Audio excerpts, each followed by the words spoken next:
como Jesus diz, qualquer vento que passa, a pessoa vai para um lado, vai para o outro. Qualquer coisa que fala para ela vai atrás. Ela vive ao léu. Ela vive de qualquer maneira. Por quê? Porque não tem uma vida de oração. E aí, quando as coisas estão erradas, quando as coisas vêm, aí a pessoa ainda quer reclamar de Deus. Falar o que de Deus?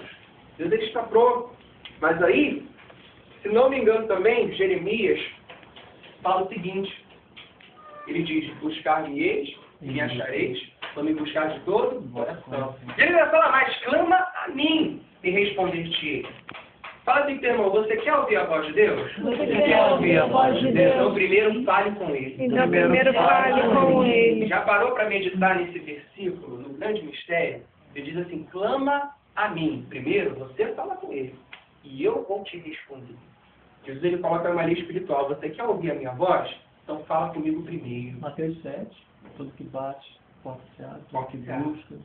Então é um grande mistério. Ele fala, você quer ouvir a minha voz? Então fala comigo primeiro. Toma a iniciativa. Tem pessoas que querem ouvir a voz de Deus, querem uma resposta de Deus, querem uma mudança na sua vida, mas não quer falar com Deus. Não quer se aproximar de Deus. Ah, Deus sabe o que eu estou sentindo, Ele soa no meu coração sim, mas Ele quer ouvir de você. Então você quer ouvir a voz de Deus? Você quer ter algo de Deus na sua vida? Dirija-se a Ele primeiro, porque Ele é educado. Ele não vai falar com você se você não falar com Ele primeiro. Interessante isso. E aí Jesus, antes dele ensinar a oração modelo, antes dele passar esse ensinamento, ele ainda nos passa algo mais. Porque, irmãos, o mundo espiritual, ele é feito de regras espirituais. E Jesus, ele nos fala, olha, regras importantíssimas na nossa vida de oração.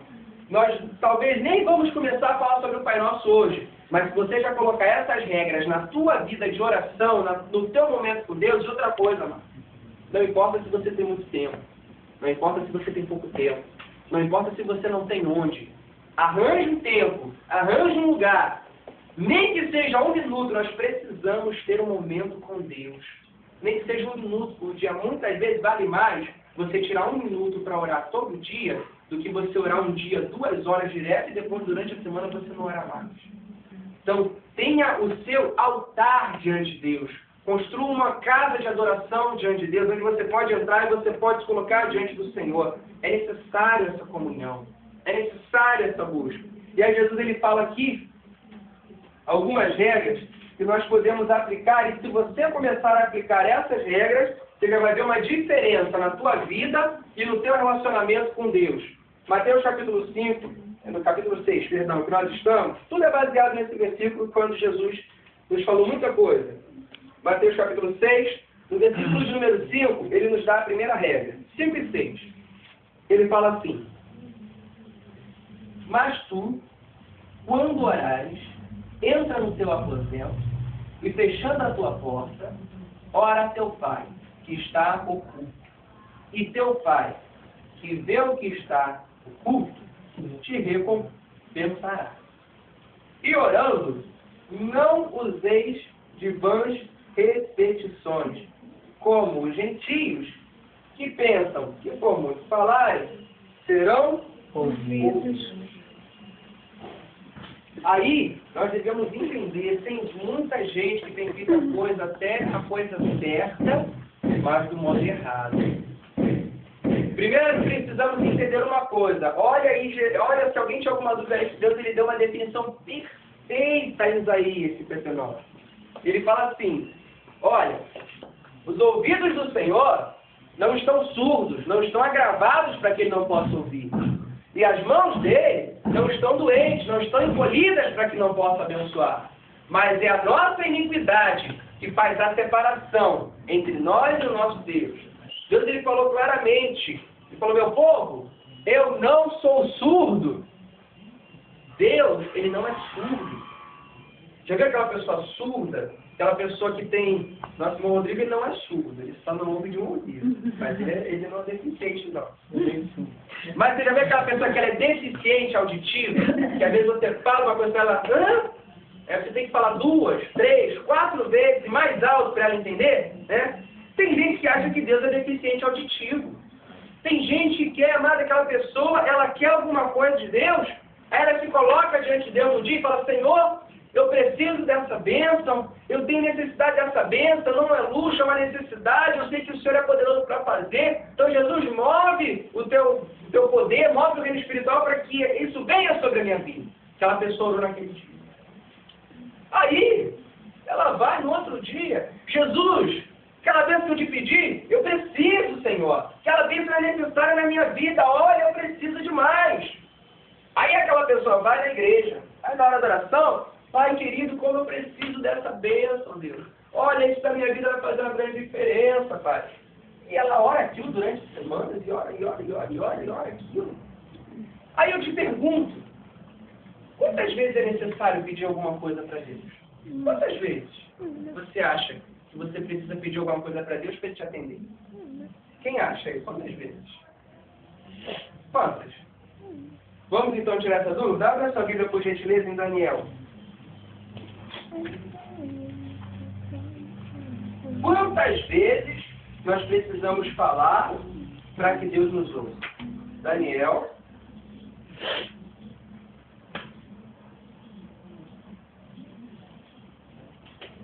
Uma vez só. Vamos lá. Daniel, capítulo 10, versículo de número 12. Daniel 10, 12. Quantas vezes nós precisamos pedir a Deus alguma coisa para que Ele nos responda? Daniel capítulo 10, versículo 12. Daniel, ele estava orando a Deus. Ele se colocou diante do Senhor em oração. Daniel capítulo 10, versículo 12, fala assim: então me disse, não temas, Daniel, porque desde o primeiro dia em que aplicaste o teu coração a compreender e a humilhar-te perante o teu Deus, são ouvidas as tuas palavras. E eu vim por causa das tuas palavras. Mas o príncipe da Pérsia se pôs defronte de mim 21 dias, e eis que Miguel, um dos primeiros príncipes, veio para ajudar-me. E eu fiquei ali com os reis da Pérsia. A situação foi a seguinte: Daniel ele estava orando por Israel. Ele estava clamando a Deus. E a palavra de Deus, o anjo, finalmente conseguiu chegar dele e falou: Daniel, vou te falar uma coisa. Desde o primeiro dia em que você se ajoelhou e você se colocou diante de Deus, Deus ele já ouviu a tua oração e já mandou a bênção. O grande problema foi que um demônio, que a Bíblia trata como príncipe da Pérsia, estava se opondo às hostes celestiais que trariam aquela bênção. Mas desde o primeiro dia, desde a primeira vez que Daniel orou, Deus ele já respondeu. Então, quantas vezes é necessário eu pedir alguma coisa para Deus para que Deus me responda? Uma vez só. Uma vez só. Não podemos ficar usando de vãs repetições. E essas vãs repetições que Jesus ele fala aqui não é só o ato de rezar, mas é aquela pessoa que ela pede sempre a mesma coisa para Deus. Senhor, eu quero. Senhor, eu preciso. Ela pensa que Deus é surdo. Eu acho que a posição de Deus, onde Ele está, ele deve virar e falar assim: poxa, meu filho, eu não sou surdo, eu já te ouvi, porque você está me pedindo isso todo dia. Sempre a mesma coisa, não tem outra coisa. Me pede que seja outra coisa, mas para de pedir isso. Tem pessoas que acham que vão vencer a Deus na insistência, né? Não, eu vou pedir tanto, que uma hora Ele vai ter que dar. Não é assim que a coisa acontece. Tem até aquela parábola do amigo insistente, lá, é outro assunto. Deus ele não é surdo. Você pede Ele uma vez, Ele já te ouviu. O que nós podemos fazer é o seguinte: você hoje orou, você pediu alguma coisa a Deus. Aí chega lá em 1 João que fala que se nós cremos que Deus nos ouve, temos que crer também que Ele é fiel para fazer tudo aquilo na nossa vida segundo a sua vontade. Então, se você orou a Deus, você tem que ter uma certeza: Deus já te ouviu. E Ele já está movendo céus e terra para aquilo que você pediu a Ele. Agora, o que você pode fazer por fé é agradecer. Aí, da outra vez que você se colocar diante de Deus, você já não vai mais pedir por aquela coisa. Você vai falar: Senhor, me coloco diante de Ti para Te agradecer. Porque eu tenho certeza que aquilo que eu pedi ao Senhor, o Senhor já está movendo céus e terra. Foi assim que Jesus ele fez. Já parou para entender o que Jesus fez naquele episódio de Lázaro? Já parou para entender que Jesus nem chegou a orar para que Lázaro ele ressuscitasse? Jesus ele chegou na porta do túmulo de Lázaro, na frente de todo o povo, ele levantou o rosto do céu e falou, Pai, eu te agradeço, porque tudo que eu tenho pedido o Senhor tem feito. Ele agradeceu. Interessante, né? Aí Deus deve ter olhado assim, meu filho, então não tem outra saída, falar, ressuscita essa figura aí de lá para ressuscitou.